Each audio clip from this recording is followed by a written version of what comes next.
Dans la maison élégante sur les rives du lac d'Annecy, le silence était absolu, pas le silence paisible, mais le silence d'isolement. Alexandre Moreau, 45 ans, universitaire et écrivain renommé, regardait ses enfants jumeaux par la fenêtre de son bureau. Léo et Sophie, 6 ans, étaient assis dans le jardin. Ils ne jouaient pas, ils ne riaient pas. Ils restaient immobiles comme des statues. « C'est la 12e », disait-il au téléphone avec frustration. La 12e nounou spécialisée en enfants sourds, et elle a démissionné après 3 semaines. De l'autre côté, l'agence soupirait. « Monsieur Moreau, vos enfants sont difficiles. Ils ne répondent à personne.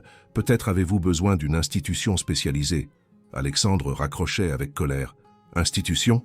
Jamais. » Ses enfants étaient nés avec une surdité profonde, complète. Ils vivaient dans un monde sans son. Mais ce n'était pas le problème. Le problème était qu'1 an auparavant, la mère était morte. Accident de voiture. Et depuis ce jour, Léo et Sophie s'étaient complètement fermés. Pas seulement au monde des sons, au monde entier.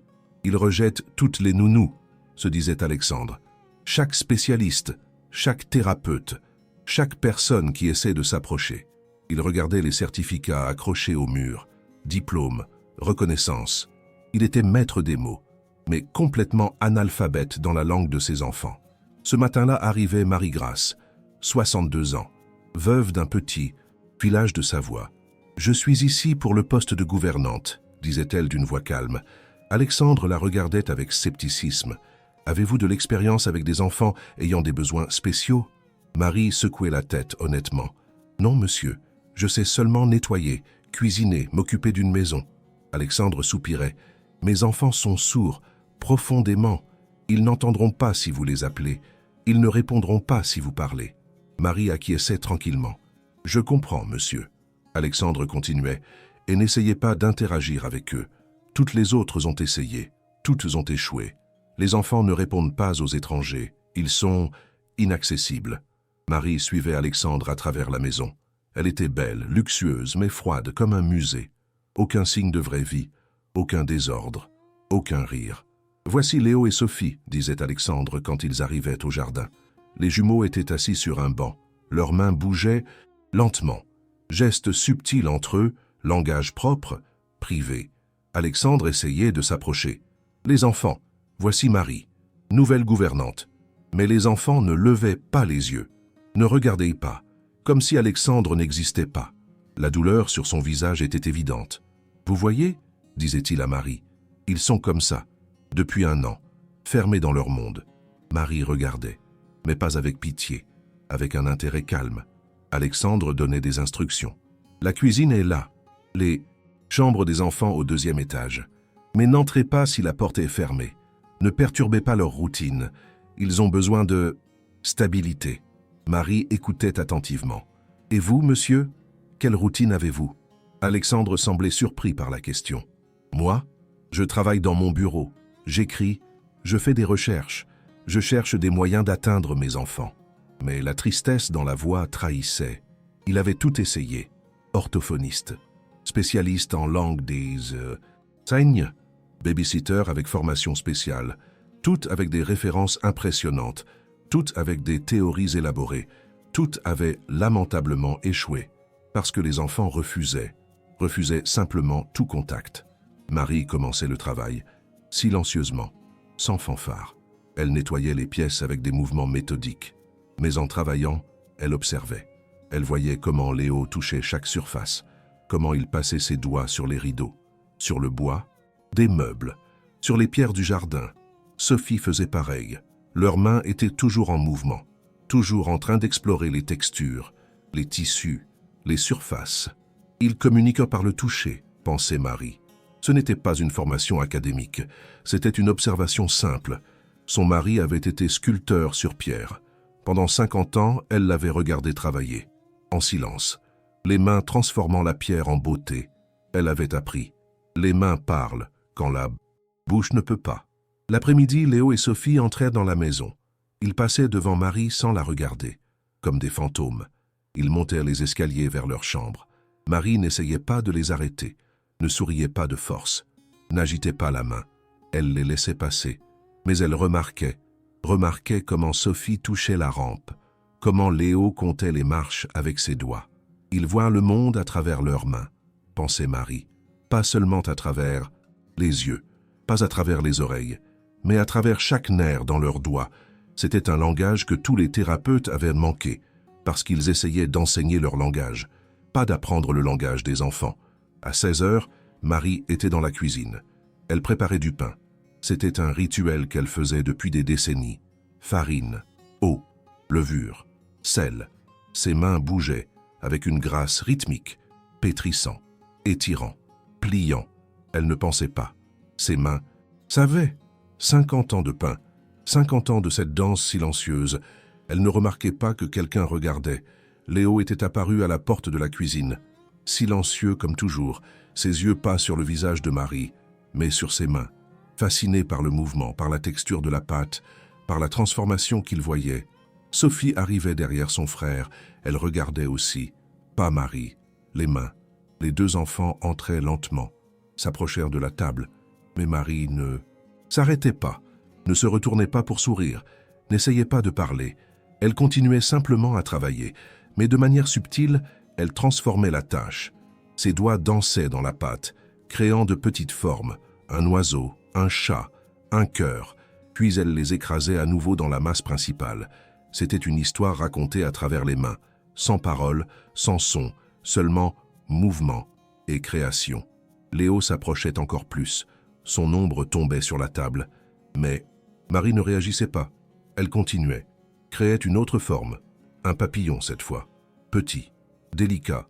Et puis, sans regarder les enfants, elle séparait un petit morceau de pâte, le poussait vers le bord de la table, près de Léo. C'était une invitation silencieuse, sans pression, sans attente, juste une offre. Léo regardait la pâte, puis les mains de Marie, puis la pâte à nouveau. Il hésitait. Personne ne lui avait jamais offert quelque chose sans rien demander en retour.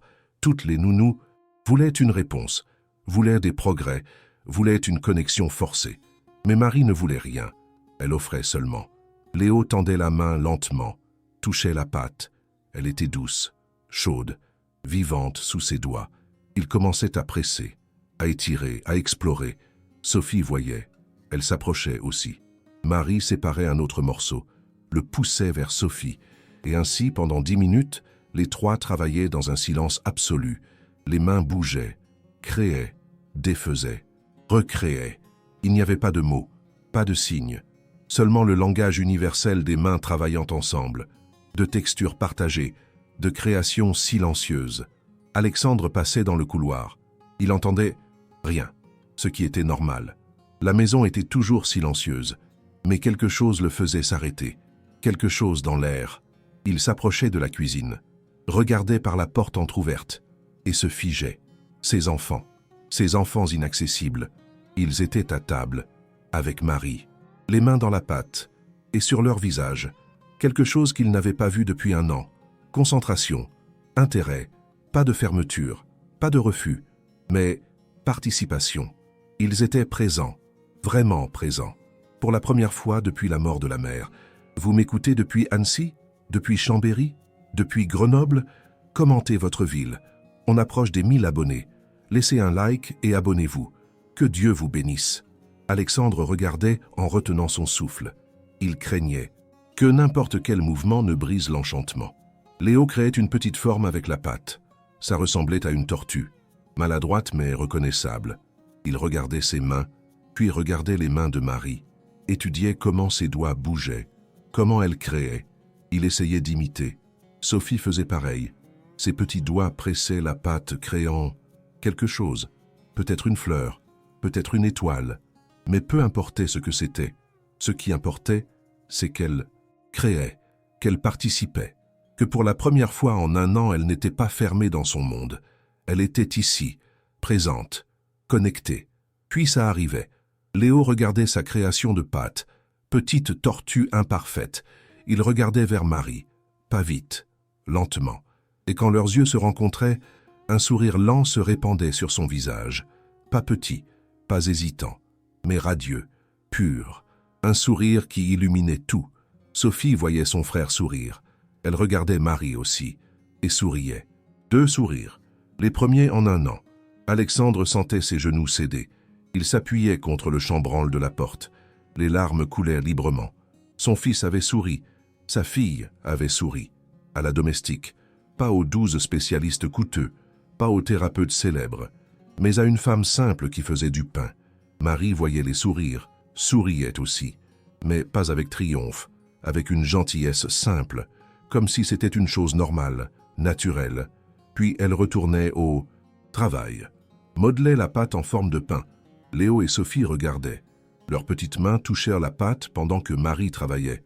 Ils sentaient la texture changer, de collante à élastique, de douce à ferme. C'était une leçon sans parole. C'était une communication pure, à travers la sensation, à travers l'expérience partagée. Il n'y avait pas de distance, pas de barrière, seulement 3 paires de mains travaillant ensemble. Après que Marie mettait le pain au four, elle nettoyait la table.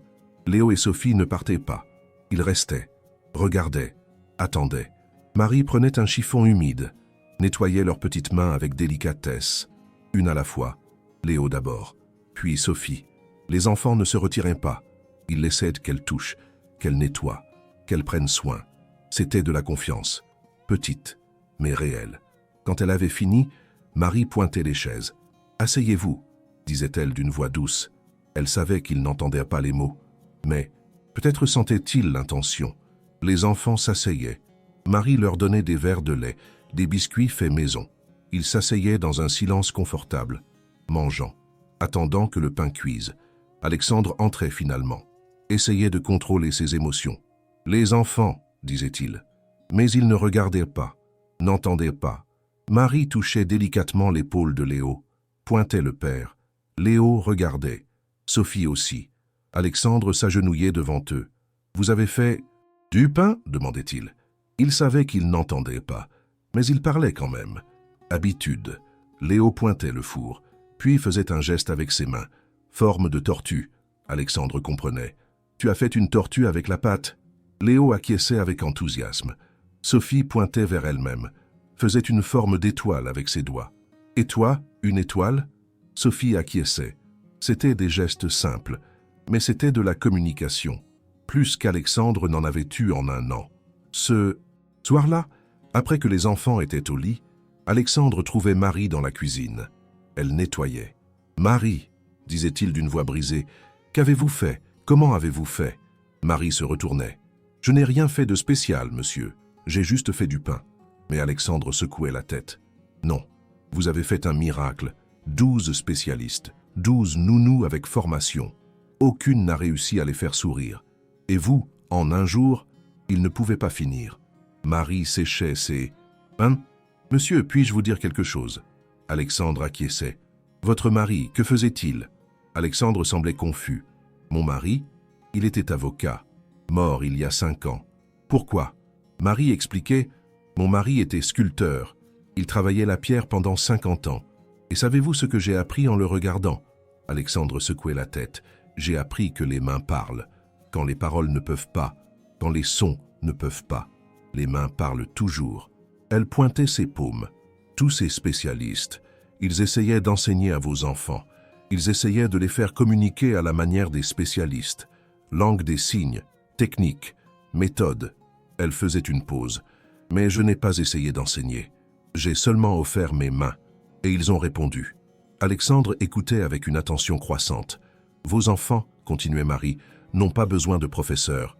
Ils ont besoin de compagnie, de quelqu'un qui travaille avec.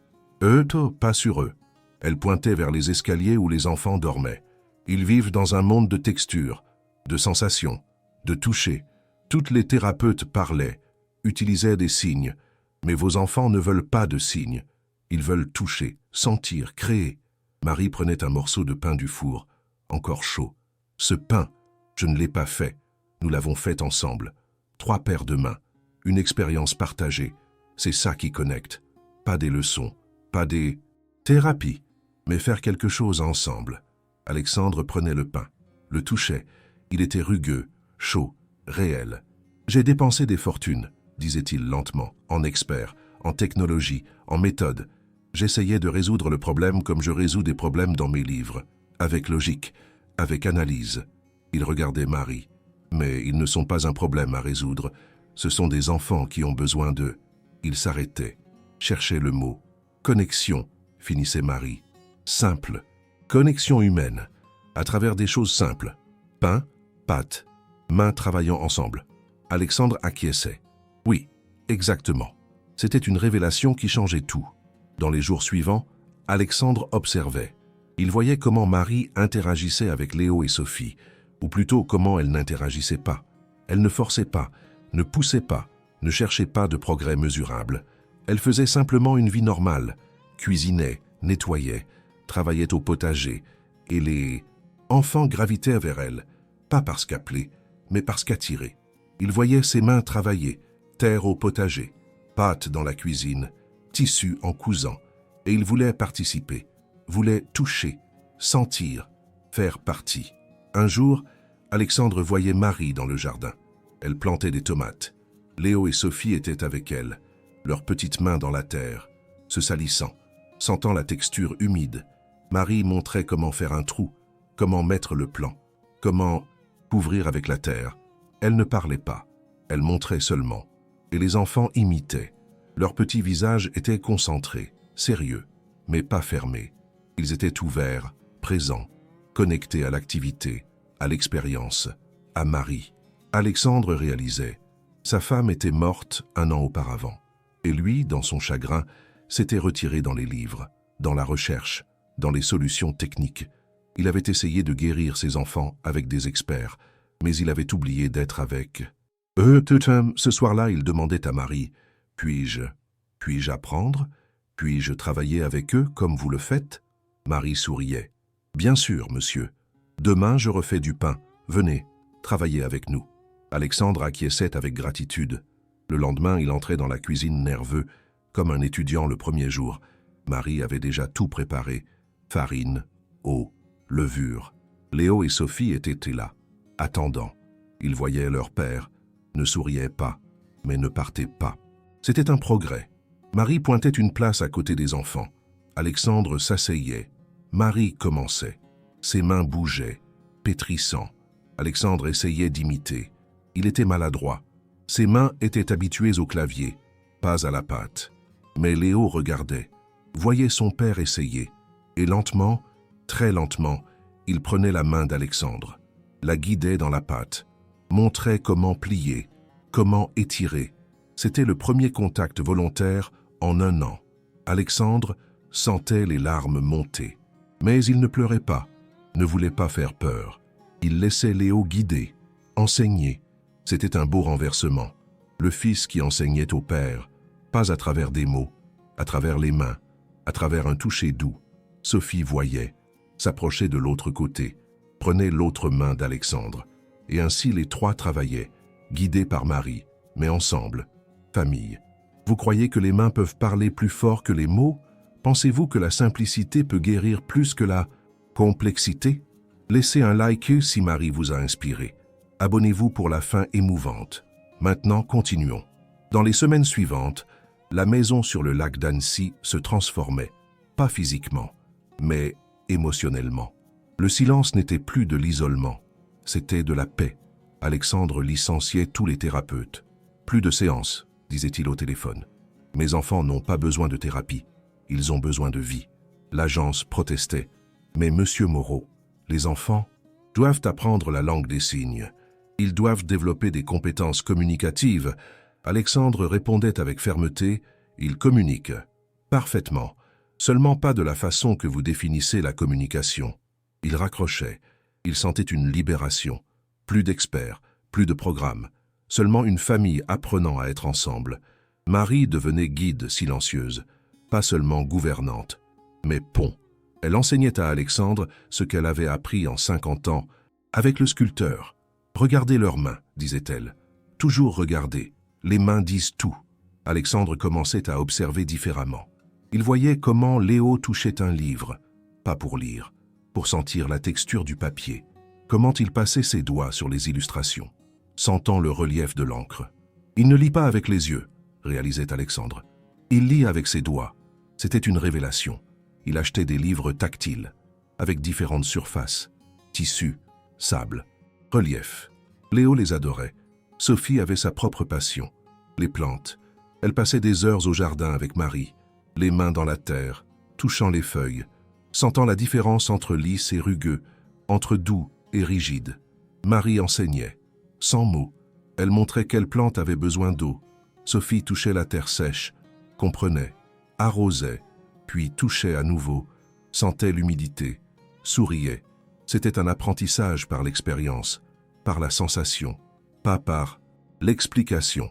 Alexandre regardait fasciné. « C'est une scientifique, disait-il à Marie.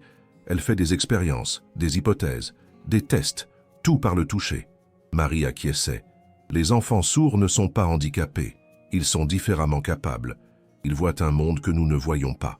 Un jour, Alexandre décidait quelque chose d'important. « Je veux apprendre la langue des signes, la vraie, pas pour eux, pour moi. » Il engageait un professeur, mais cette fois différent. Pas thérapeute qui venait à la maison, mais Alexandre qui allait au cours. « Pourquoi ?» demandait Marie curieuse. « Parce que je veux avoir toutes les façons possibles de communiquer avec mes enfants, les mains qui travaillent ensemble, les activités partagées, mais aussi les signes. Quand ils grandiront, ils en auront besoin. Je veux être prêt. » C'était une nouvelle sagesse. Ne pas forcer les enfants, mais se préparer lui-même. 6 mois après l'arrivée de Marie, la famille avait un nouveau rythme. Matin, petit déjeuner ensemble. Alexandre, Léo, Sophie, Marie, pas avec télévision, pas avec distraction, seulement se regarder, toucher les mains, petit signe qu'Alexandre apprenait. Bonjour, avec un geste. Je t'aime, avec un autre. Les enfants répondaient, pas toujours avec des signes formels, mais avec leurs gestes, inventés, privés. Alexandre ne corrigeait pas, acceptait, apprenait leur langage pendant qu'il enseignait le sien. Après le petit déjeuner, école à la maison. Alexandre avait engagé un tuteur spécialisé, mais avec des instructions claires, enseignées par les expériences, pas par les leçons. Après-midi, travail, pour tous. Alexandre dans son bureau, mais porte ouverte.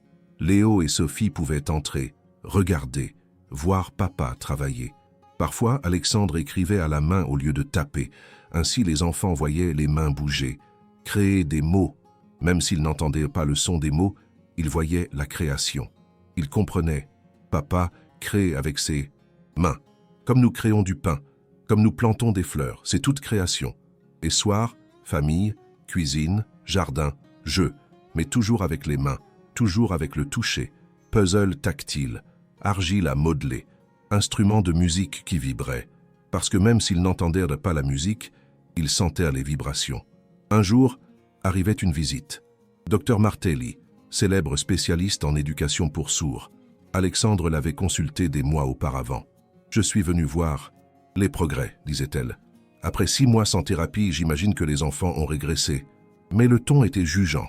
Alexandre souriait. « Venez, voyez par vous-même. » Il l'amenait au jardin. Léo et Sophie étaient là avec Marie. Ils plantaient du basilic. Leurs petites mains bougeaient avec assurance, touchaient à la terre, sentaient, arrosaient. Puis, Léo voyait un papillon, pointait vers Sophie. Sophie regardait, souriait, faisait un geste avec ses mains. Papillon qui vole. Léo riait, silencieusement. Mais il riait. Dr Martelli regardait choqué. Il communique. Il rit. Comment? Alexandre expliquait. Par l'expérience partagée, par la vraie vie, pas la thérapie, la vie. Il appelait les enfants. Il venait en courant, pas avec hésitation, avec enthousiasme. Alexandre faisait un signe. Voici docteur, ami. Léo la regardait, faisait un geste. Bonjour. C'était un signe formel, correct. Où ont-ils appris? Demandait la docteure. J'apprends, disait Alexandre, et je leur enseigne.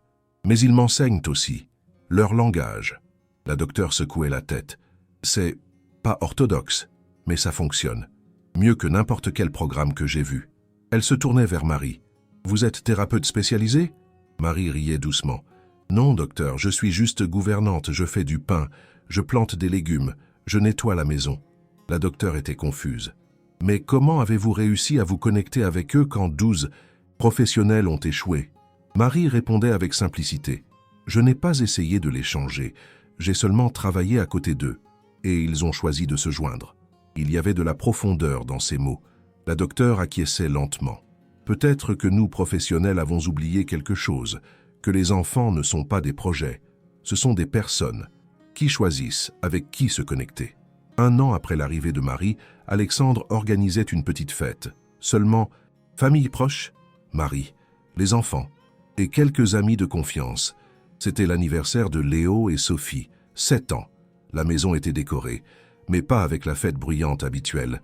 C'était une fête tactile, tables avec différentes textures, aliments avec des consistances variées, jeux qui impliquaient le toucher, une station où ils pouvaient modeler de l'argile, une autre avec du sable cinétique, une autre avec différents tissus. Les enfants étaient heureux, vraiment heureux. Ils couraient, de station en station, touchant, sentant, créant. Alexandre regardait. Il pensait à 1 an auparavant. Enfant fermé, silencieux, inaccessible. Et maintenant, ouvert, communicatif, connecté, pas parlant, pas entendant, mais vivant, présent, aimé. Il s'approchait de Marie. « Merci », disait-il simplement. Marie secouait la tête. « Ne me remerciez pas, monsieur. Ils ont toujours été comme ça. À l'intérieur. Ils attendaient juste quelqu'un qui parlait leur langage. » Alexandre regardait ses enfants. « Et vous parliez leur langage, les mains. » Marie acquiesçait. « Mon mari m'a appris. La pierre ne parle pas, mais elle communique. Par le poids, la texture, la résistance. Vos enfants sont comme la pierre. Ils ne parlent pas avec la voix, mais ils communiquent, parfaitement. Pour qui sait écouter avec les mains? Vous croyez que chaque personne a son propre langage unique? Pensez-vous qu'écouter peut se faire avec les mains, pas seulement les oreilles? Laissez un like si cette histoire vous touche. Abonnez-vous pour la fin émouvante et conclusive. Maintenant, continuons. 5 ans après ce premier jour où Marie avait fait du pain avec Léo et Sophie, les jumeaux avaient 11 ans. La maison sur le lac d'Annecy était complètement transformée. Ce n'était plus un musée silencieux. C'était une maison vivante, pleine de création, de connexion, d'amour qui n'avait pas besoin de mots. Alexandre avait 50 ans maintenant. Cheveux avec plus de gris, mais yeux avec plus de lumière. « Regardez », disait-il aux visiteurs qui venaient. Il montrait un nouvel atelier. Pas son bureau d'écriture, mais atelier d'art. Grand, lumineux, avec des tables couvertes d'argile, tissus, papier de différentes textures. Léo et Sophie y travaillaient chaque jour, pas seuls, mais ensemble. Leurs mains créaient des sculptures, collages tactiles, œuvres d'art qui pouvaient être senties. Ils ne voient pas le monde comme nous, expliquait Alexandre avec fierté. Ils le sentent plus profondément. Chaque surface raconte une histoire. Chaque texture a un sens. Il montrait une sculpture que Léo avait faite. C'était abstrait, mais quand on touchait, on sentait l'émotion. Colère dans texture rugueuse, joie dans surface lisse. C'est un langage, disait Alexandre. Pas français, pas langue des signes, mais langage universel. Du toucher. Marie avait 72 ans maintenant. Elle ralentissait physiquement, mais était toujours le centre de la famille. Chaque matin, elle faisait encore du pain, mais maintenant avec de l'aide. Léo et Sophie étaient experts. Leurs petites mains connaissaient la pâte comme Marie. « Je vais vous enseigner le secret final », disait Marie un jour. Les enfants regardaient attentivement. Marie prenait un morceau de pâte, le travaillait avec amour. Ça, elle touchait son cœur, doit aller ici. Elle pointait la pâte. Quand vous mettez l'amour dans vos mains, il entre dans ce que vous créez. Le pain devient plus que de la nourriture. Il devient connexion. Léo et Sophie comprenaient. Même s'ils n'entendirent pas les mots, ils sentèrent le sens. 10 ans plus tard, Léo avait 16 ans. Il décidait de son avenir. Il communiquait par un mix de langues, des signes, gestes propres et écriture. « Je veux être sculpteur », écrivait-il. Comme le grand-père de grand-mère Marie, Alexandre lisait avec émotion. Grand-père que tu n'as jamais rencontré, mais qui a touché ta vie à travers les mains de Marie. Léo acquiesçait. Il écrivait encore. Il a enseigné à Marie. Marie m'a enseigné, pas avec des mots, avec l'expérience. Je veux enseigner ainsi. Je veux faire des sculptures qui parlent aux personnes sourdes, aux personnes aveugles, à tous, par le toucher. C'était une belle mission, née de la douleur, mais transformée en art. Sophie avait pris un chemin différent. Je veux être paysagiste, communiquait-elle, mais spécialisée en jardin sensoriel, pour personnes sourdes, pour personnes aveugles, où chaque plante a une texture unique. Chaque sentier raconte une histoire par les sensations sous les pieds. Alexandre était incroyablement fier. Vous avez tous les deux pris ce que le monde voit comme limitation et l'avez transformé en force, en façon d'aider les autres. Marie écoutait avec des larmes de joie. Les enfants qui étaient si fermés, si inaccessibles. Maintenant, ils étaient des visionnaires, prêts à changer le monde. 15 ans après ce premier sourire, Marie avait 87 ans. Elle savait que le temps était limité. Elle appelait Alexandre. « Je veux vous dire quelque chose d'important. » Il s'asseyait au jardin, où tout avait commencé. « Quand je suis arrivée ici, disait Marie, j'ai vu des enfants fermés et un père désespéré. Vous essayez de les ouvrir avec les mauvaises clés. Mots, thérapie, technique. » Alexandre acquiesçait. « J'étais si stupide. » Mais Marie secouait la tête. « Non, c'était de l'amour. Vous vouliez aider, mais vous essayez de les faire entrer dans votre monde, au lieu d'entrer dans le leur. » Elle faisait une pause. « Mon mari, le sculpteur, continuait Marie, disait toujours « La pierre me dit ce qu'elle veut être. J'écoute seulement. » Vos enfants étaient pareils. Ils voulaient dire qui ils étaient. Mais personne n'écoutait. Tout le monde disait « Sois comme ça. Communique comme ça. Apprends comme ça. » Elle touchait la main d'Alexandre. « J'ai seulement écouté, avec mes mains.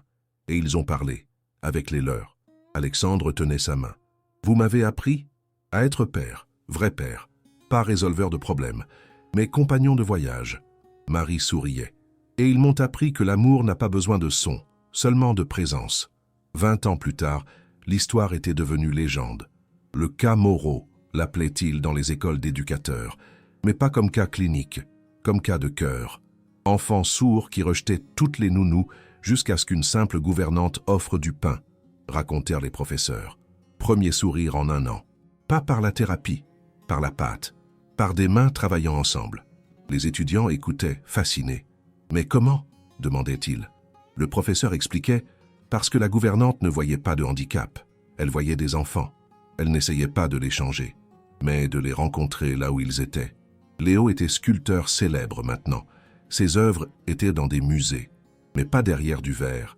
Elles étaient exposées sur des tables basses, avec des panneaux « Veuillez toucher », personnes aveugles, personnes sourdes, enfants, adultes.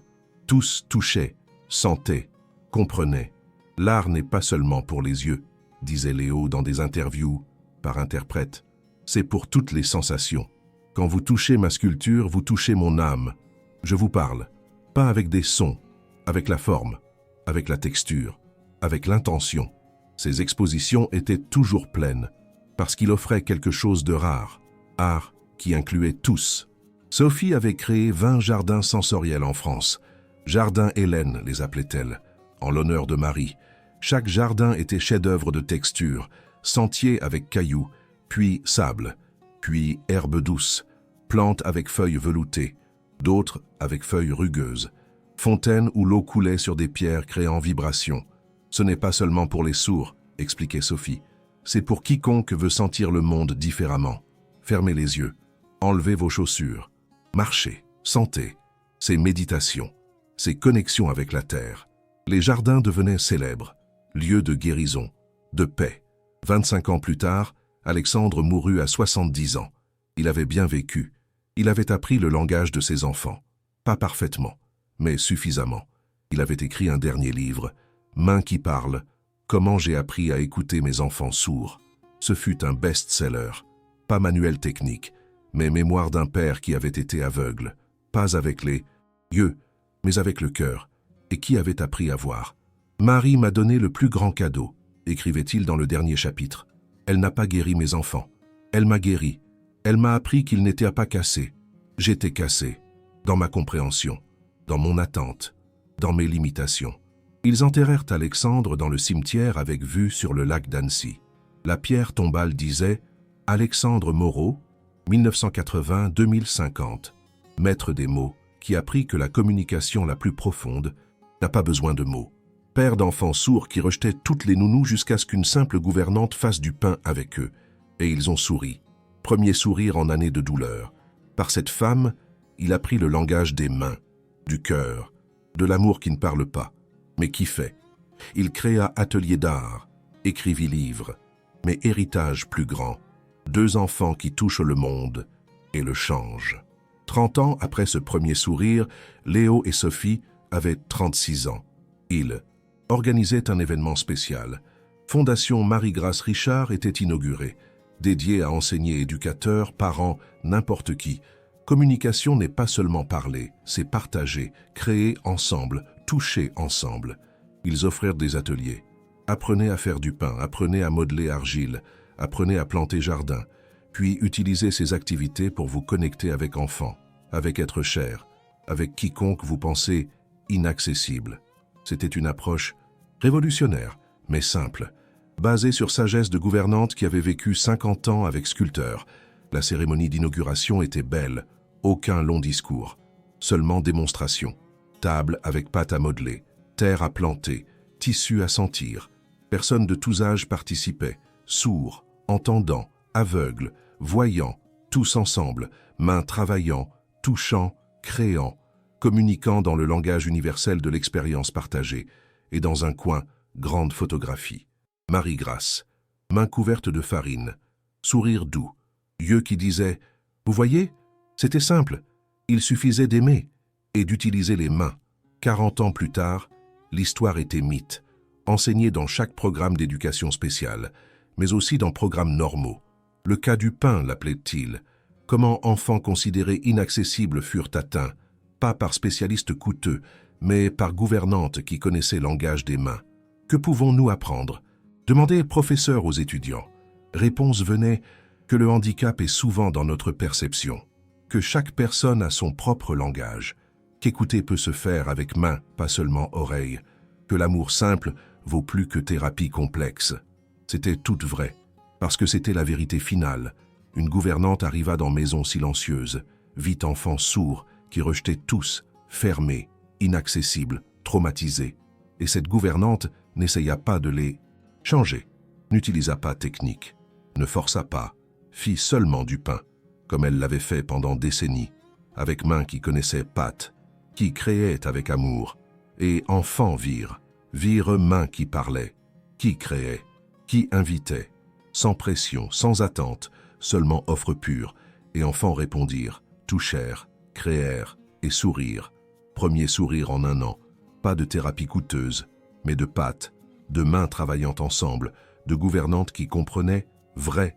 Communication n'est pas technique, c'est connexion, c'est créer quelque chose de beau ensemble, côte à côte, main dans la main, dans pâte, dans terre, dans argile, dans vie, comme Marie fit, comme elle enseigna père désespéré, comme elle transforma famille, pas en guérissant handicap, mais en célébrant capacités différentes, langage différent, beauté différente. Qui était toujours là, attendant seulement quelqu'un qui savait regarder, pas avec yeux, pas avec oreilles, mais avec main, avec cœur, avec amour qui ne parle pas, mais qui fait toujours. Vous croyez que les mains peuvent parler plus fort que 1000 mots? Laissez un like si Marie vous a ému. Abonnez-vous pour plus d'histoires de connexion profonde. Commentez « J'écouterai avec les mains » si cette histoire vous a changé. Merci pour ce voyage dans le silence qui parle. Rappelez-vous, parfois les personnes qui semblent inaccessibles attendent juste quelqu'un qui parle leur langage. Pas votre langage, le leur. À travers les mains, à travers l'expérience, à travers l'amour qui crée ensemble, comme Marie a créé, comme elle a connecté, comme elle a enseigné. Au revoir.